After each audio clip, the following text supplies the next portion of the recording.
मनुष्य जीवनर परम सत्य कौन यह उपरे केबे विचार करिसंती।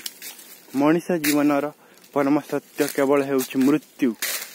मृत्यु ही हेउछि मनुष्य जीवनर परम चरम सत्य। तथापि मनुष्य निज मृत्यु को छुपाई थाए आउ ताकू एमिति भावरे छुपाइबा को चेष्टा करे कि ता सम्मुखर मृत्यु आसु ना बोली से भावे।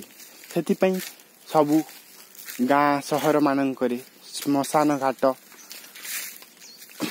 गाँर बाहर सहरर बाहर तैयारी कराई जाए केमिति आमे मृत्यु को भूली रहिबा। किंतु यह उचित नुहे। सबु बेले श्मशान घाट गाँ मझिरे सहर मझिरे हेबा उचित। कारण आमे जेते थर बाहर को जीवा बाहर को घर बाहरिबा तो देखि पारिबा कि मृत्यु अछि जीवन रे।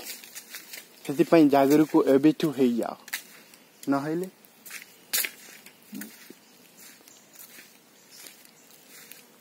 बेहोशी बेहोशी रे जीवन बीती जीव।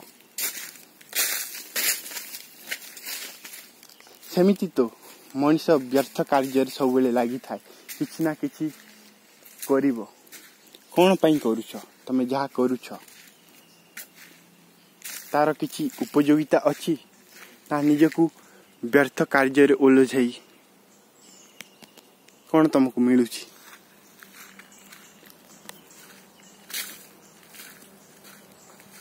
निज जीवन को एक आलोकमय पुंज परि करिबा उचित। निजे एक संपूर्ण व्यक्ति बनिबा उचित। आमर जो सबु क्षमता अछि ताहाकू आमे परिप्रकाश करिबा रूपांतरण करिबा जरूरी। नहले यही शक्ति जहा आम शरीर रे मन रे बुद्धि रे हृदय रे उत्पन्न होची से आमकू विनाश आड़कू नहीं जीव।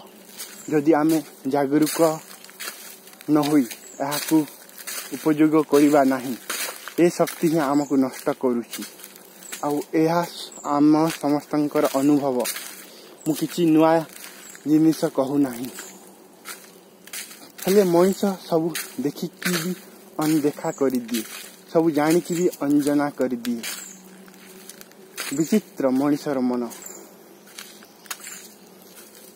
सेतिपई युधिष्ठिर यक्षंक प्रथम प्रश्नर उत्तर रे कहिथिले कि यक्ष पचारिथिले दुनिया रे सबठार बड़ा आश्चर्य कौन किमाश्चर्यम। तो युधिष्ठिर कहिथिले अहनि अहनि भूतानि गच्छन्ति जमालयम शेषास जीवितम मिच्छन्तु किमाश्चर्यम मतः परम। प्रतिक्षण लोक जमालय को जाउछन्ति अर्थ प्रतिक्षण लोक मरुछन्ति हेले जेते बंची थिबा लोक समाने भाउछन्ति जे आमे मरिबु नाही आमे बंचिछि समस्ते मरंती। देखो आज ये मरिगला काली से मरिगला हेले मु तो बंचिछि मु तो एठी सब दिन पाई रहिबी यह मन कहे आ निजको धोखा देई थाए। आ से केबे भी मृत्यु और जीवन रहस्य खोजिबा को चाहे नाही। किए सब झमेला रे पड़े। आमे तो आमर परिवार धन कमाइबारे व्यस्त महत्वाकांक्षा र पछरे गोड़ाइबारे व्यस्त डिग्री नेबारे व्यस्त नौकरी खोजिबारे व्यस्त किए सब समस्यार समाधान करिवो।